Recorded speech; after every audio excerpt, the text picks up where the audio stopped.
I gave my stepmother the perfect Mother's Day gift, and watched her face change when she realized what it truly meant.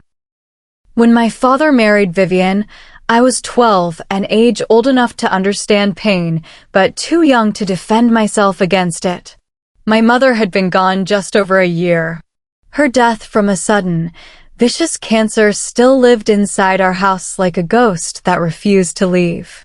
Some days, I swore I could still smell her perfume in the hallway. Other days, the silence was so heavy it felt like it was pressing down on my ribs. Dad told me that Vivian made him happy again. "She brings light back into my life, Lena," he said. His voice sounded like he wanted me to say yes before I even answered. I nodded. Because what else could a child say? Vivian arrived in high heels that clacked confidently across the wooden floors, carrying bags of silk blouses and leather shoes that looked too perfect for a house still grieving. She smiled brightly and told me she was excited to build a new chapter together. But her smile never reached her eyes. Within a month, Mom's framed photographs disappeared from the living room. Her gardening gloves vanished from the shed. Her favorite mug, the chipped yellow one, was replaced with a matching porcelain set. Vivian didn't say I couldn't keep Mom's things. She just made sure there was no space left for them. That was the first sign. The second was Dad. He started dressing better, talking faster, laughing at jokes he never would have found funny before. He spent evenings planning charity events with Vivian instead of watching movies with me the way he used to. In our 3-bedroom home, I felt like a guest. But I tried. I tried because I was 12, motherless, and terrified of losing what little family I had left. Over the next 3 years, I perfected the role of the good stepdaughter. I attended corporate dinners and smiled politely. I wore the dresses Vivian chose, dresses that made me look like a smaller, quieter version of her. I let strangers tell me how mature I was while I stood there feeling like a prop in someone else's performance. I hid my sadness behind perfect report cards, behind practice smiles, behind the soft scarf of my mother that I kept under my pillow each night until its scent grew faint and foreign. Dad didn't notice. Or maybe he didn't want to notice. He and Vivian moved in a whirlwind of social events, business meetings, wine tastings, and charity galas. They traveled often, sometimes for days at a time. At dinner parties, Vivian introduced me to her colleagues as Arlena. But at home, she rarely spoke to me unless she was asking me to turn music down, fix my posture, or help her carry something to her car. She bought me birthday presents that she would have wanted for herself, expensive perfumes, designer accessories, shoes too narrow for comfort. She never asked what I liked, never asked what I missed, never asked about my mother. When I got my first period, Google taught me what to do. When I had nightmares about Mom gasping for breath in the hospital, the family dog curled beside me until I calmed down. Vivian never noticed the tears. Dad never noticed the dark circles. And I learned to stop expecting comfort. Then came the school play. I auditioned on a whim during sophomore year, not expecting anything, but when I stepped onto that stage, something inside me lit up. For the first time in years, I felt present. Alive. Like I had a voice that wasn't echoing inside someone else's shadow. I earned the lead role.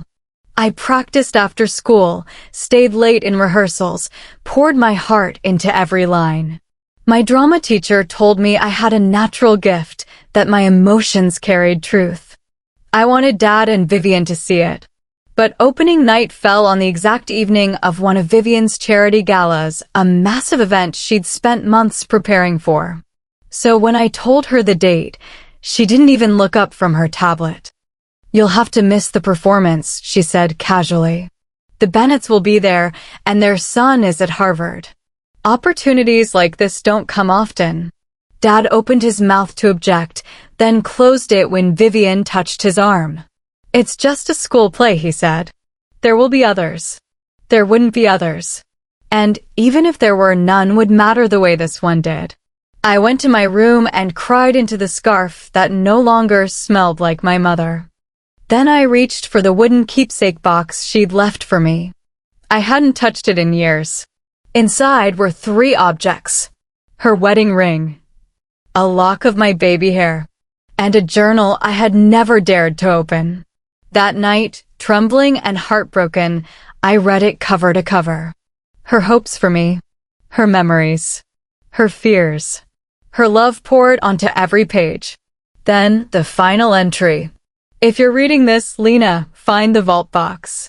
The key is taped inside the cover. What you discover will change everything. I'm so sorry.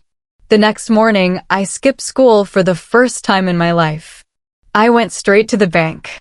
The manager recognized my family name.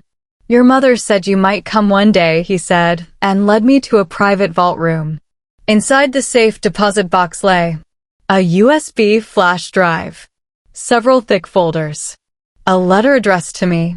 I opened the folders first. Documents, financial reports, large, quiet transfers from my mother's trust fund to an account owned by my father and Vivian. The oldest dated 6 months before Mom died. My heart hammered painfully. Then I opened the USB files. Emails between Vivian and Dad, cheerful, intimate, written long before Mom passed. She's weaker every week. We'll be free soon. Everything transfers next month. The room spun. Vivian hadn't entered our lives after Mom died. She had seeped in while Mom was still fighting for breath. And Dad had helped her. I opened Mom's letter last. My dearest Lena, I discovered what your father has done. What Vivian is planning. I don't know how long I have, but I want you to be safe. Keep everything you find here. When the time is right, choose your own path, not the one they build for you. I love you endlessly. Mom.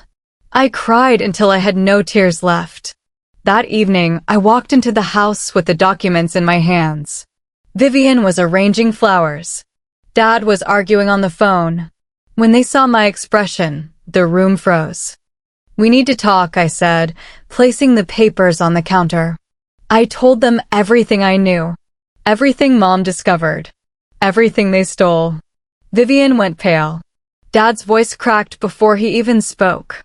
Lena, listen. No, I said. You listen. For the first time, both of them did. I showed them the transfers. The emails. Mom's final words. Dad tried to explain it away, stress, confusion, sickness, misunderstanding, but every excuse sounded like sawdust in his mouth. Vivian stepped toward me, reaching out with trembling fingers. Lena, you have to understand. I understand perfectly, I said. You took advantage of a dying woman and a grieving child. Finally, Dad whispered the question I knew was coming. What do you want? And the truth rose up inside me like fire. I want out.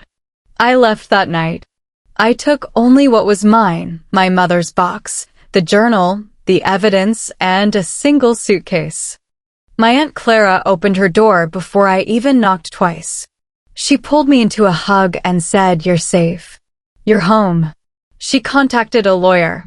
A lawyer contacted the bank. The bank contacted investigators. What followed was a slow unraveling. Financial misconduct.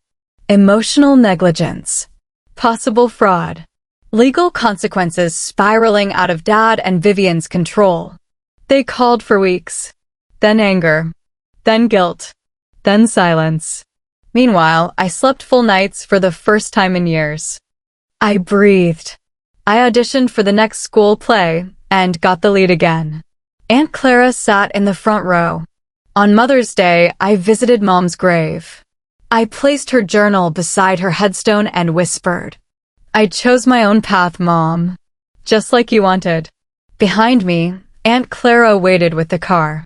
Ahead of me was a life that finally belonged to me. And for the first time since losing my mother, I felt like I had stepped back into the world. Not as someone's daughter. Not as someone's burden. Not as someone's replacement. But as myself.